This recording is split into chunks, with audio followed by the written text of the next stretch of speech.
guys,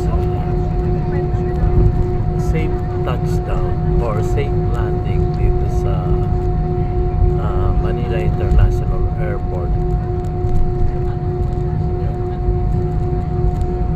Manila International Airport to guys, Terminal 3. Ewan ko kung magbabas uli kami. Pero sorry guys, hindi ko matawag na NAIA. MIA dapat, Manila International Airport.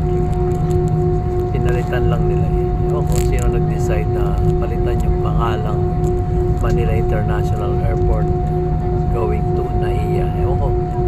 Wala, pero ako, Manila International Airport pa rin. Dahil nasa Manila, di ba?